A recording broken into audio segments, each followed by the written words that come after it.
Okay, guys, go to Elk Refinery, okay?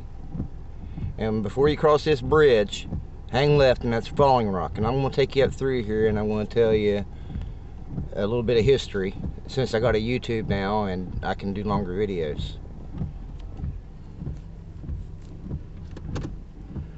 Around this bridge, a few years back, there was a body found in the sand. They don't know if the person was murdered or not, and never heard anything else about it. Right here is where a guy went over the hill and flipped his truck.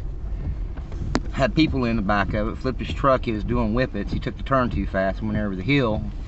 And it's a guy I went to school with, but anyway.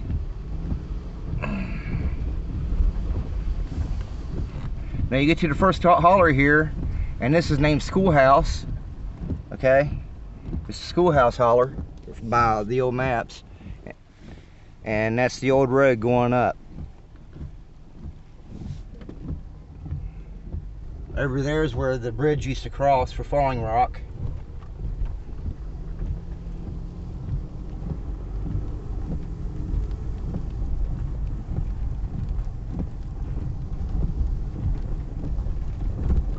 This next holler is called Sulphur Holler.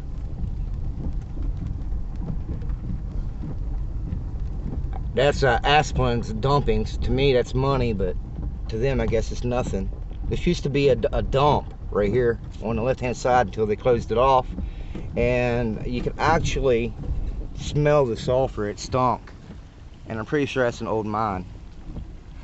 Up there, people used to hang out and play cards on that rock. Remember, this is the railroad that come through here.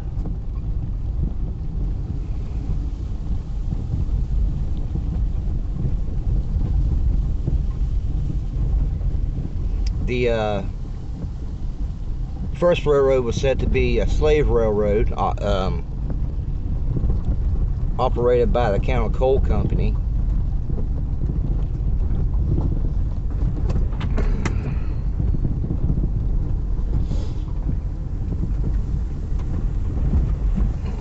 It was built in the early 1900s.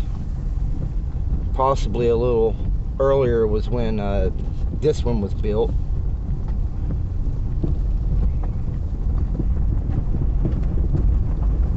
It went by the name of Falling Rock and Golly, Elk Falling Rock and Golly, Falling Rock and Golly, Buffalo Falling Rock and Golly.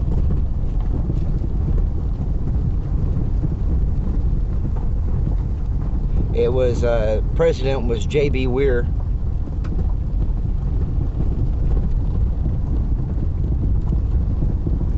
In 1846, Sutton Matthews found coal in this creek. By Laidley's account, he mentions a rucker, and a rucker might have been with him. We're coming up on the left here is the cliff in which Falling Rock gets its name. I grew up on the other side of the creek here in the old White House. And no, that's not the White House, but the White surname.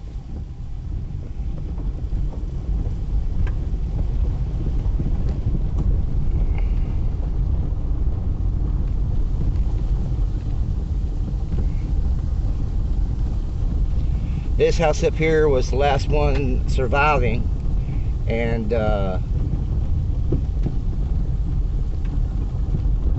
it burnt down last week, I think.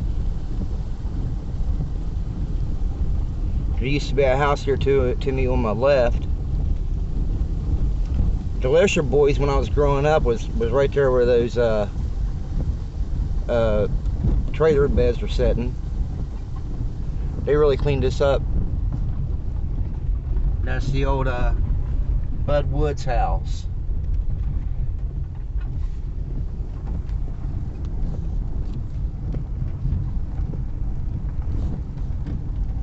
The office to this burnt down last year or year before last.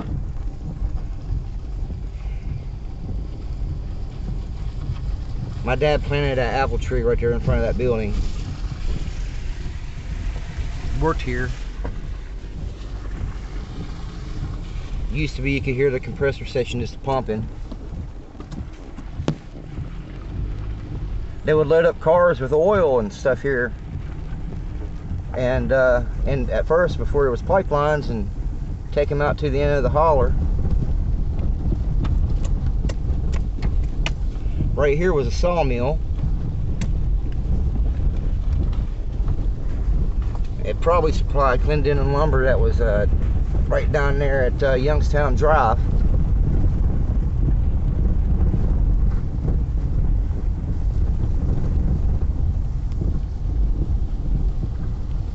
There used to be houses all through here. At one time there was over 100 houses. Most of them didn't get documented. There's one up on top of the hill here.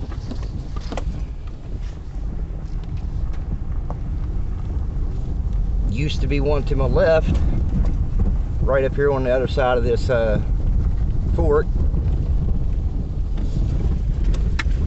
Couple houses in the bottom and one up on the hill. A couple over there.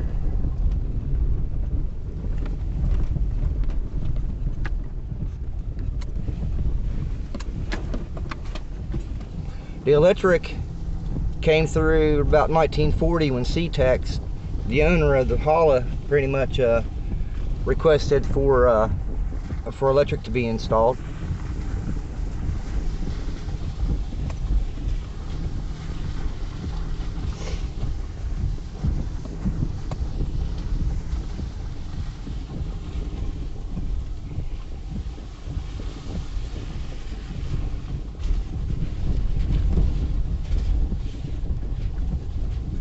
Man used to get water right here at this spring.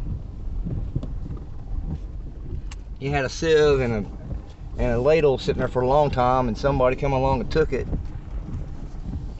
But over here on the left there used to be a spring house, and that's where everybody got their water from. It comes right out from underneath the hillside over there.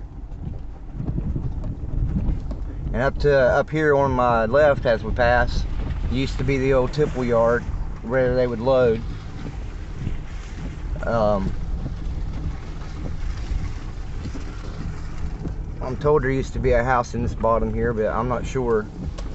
Anyway, this tipple yard had several lines to it for loading and stuff, and a couple mines up there on the hills, what they called talking rock, because people would go up there and you could hear them talking all over the holler. They didn't have to talk very loud. The bottom to my right, across the creek, was where the households of Weir. And right here, the railway there was a spur line, a tram car that come across that creek and went down through there and met up with the road down here in this turn.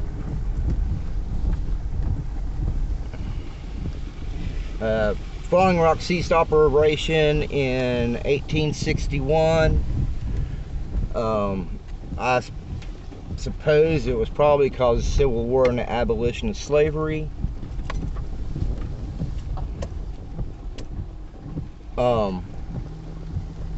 Started back up again in the early 1890s and worked until about 1910.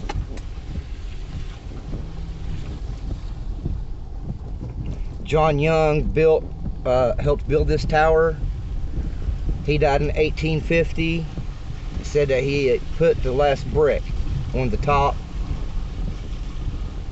One of those that brick is probably on the ground now.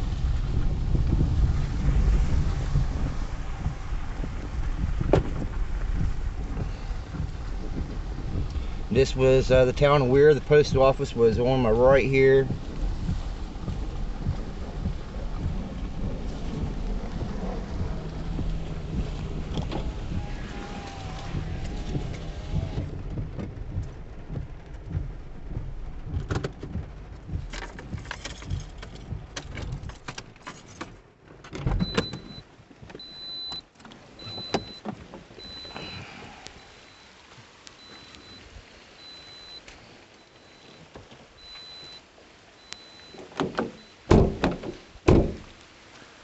Okay.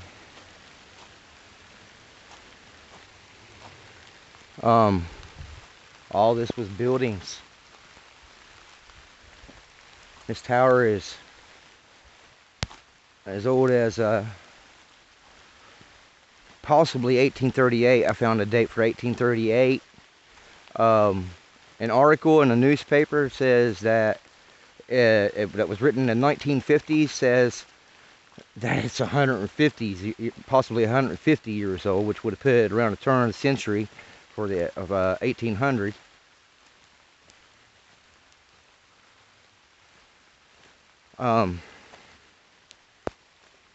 Another thing is let me tell you more about this. It actually goes a little bit underneath the dirt, quite a ways. There's a concrete base to it that sits on. I've heard it popping before.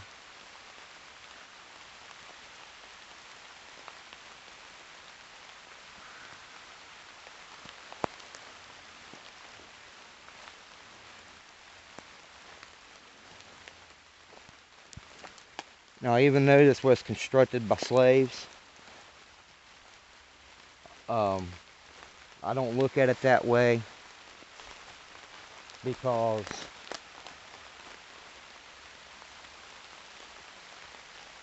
this is what really helped the United States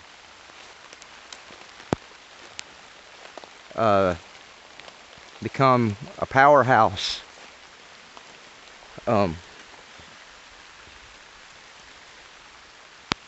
Thing is there's houses and stuff all through here. Thing is, this is the whole reason why Union Carbide chose Clendenin,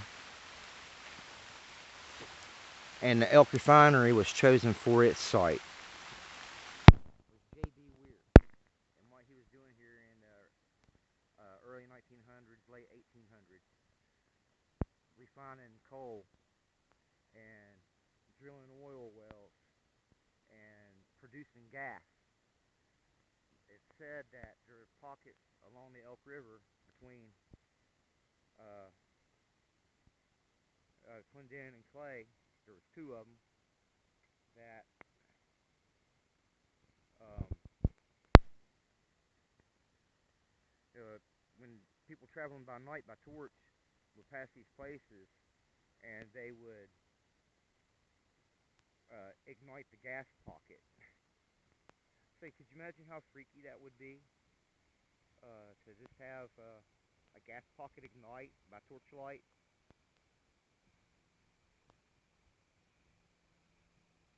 The first oil well that J.B. Weir drilled is over there on top of that hill. I got a couple stories about this place that haven't been verified and probably will never be verified.